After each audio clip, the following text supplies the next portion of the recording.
దేశాన్ని దోసుకుంటున్నారు. ఈ పాత్ర పాలించే దాంట్లో ఎవరికి కూడా ఇండియన్స్కు పాత్ర ఇయ్యలే. వీళ్ళందరికీ గౌరవం కూడా ఇయ్యలే, వాకు స్వాతంత్రం ఇయ్యలే, మాట్లాడే హక్కు కూడా లేకుండే, ప్రజాస్వామ్య పాలననే లేకుండే. అయితే వీళ్లకు భారతీయులకు ఈ ప్రభుత్వాలలో స్థానం కల్పిస్తేనే న్యాయం జరుగుతుంది, అది పోరాటం ద్వారానే వీలుపడుతుంది. కాంగ్రెస్ పార్టీ పెట్టి మనం అది సాధిద్దామని పార్టీ పెట్టడం జరిగింది. కనీస గౌరవం ఇవ్వమంటే కూడా ఇయ్యలే, కొంత ప్రభుత్వంలో పాత్ర ఇవ్వమంటే ఇయ్యలే.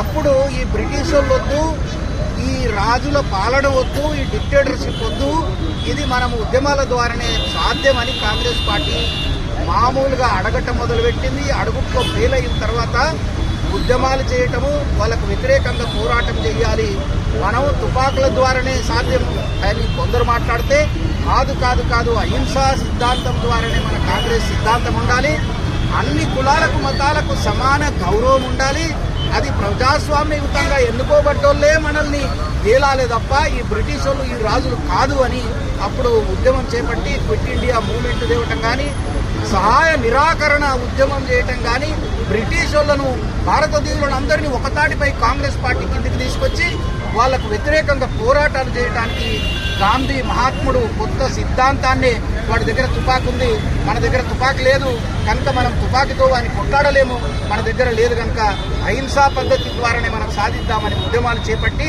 బ్రిటిష్ వాళ్ళు పారిపోయేటట్టుగా చేయటము, రాజుల పాలన అంతం చేయటము, తర్వాత ప్రజాస్వామ్య పాలన తీసుకురావటము, మన ద్వారానే ఎన్నుకోబడ్డోళ్లే మనను పాలించాలనేది పథకాలు తేవటము, తర్వాత ఇండస్ట్రియలైజేషన్ చేయటము, అభివృద్ధి చేయటము, డ్యాములు కట్టడము, సంక్షేమ పథకాలు తీసుకురావటము, అట్టడుగు వర్గాల వాళ్లకు రిజర్వేషన్లు ఇవ్వటము, ఇదంతా కూడా ఒక ఉద్యమ రూపంగా స్వాతంత్రం వచ్చిన తర్వాత కూడా కాంగ్రెస్ పార్టీ ఈ సమాజ నిర్మాణం కొరకు, తర్వాత అన్ని రంగాలలో మనం అభివృద్ధి చెందాలనేది ఒక ఇండస్ట్రియలైజేషన్ పాలసీని తేవటం కానీ, ఇరిగేషన్ ప్రాజెక్టులు తేవటం కానీ, అన్ని రకాల అభివృద్ధి ప్రణాళికలు తయారు చేసి ముందుకు తీసుకుపోయిన సంగతి మీకు అందరికీ తెలుసు.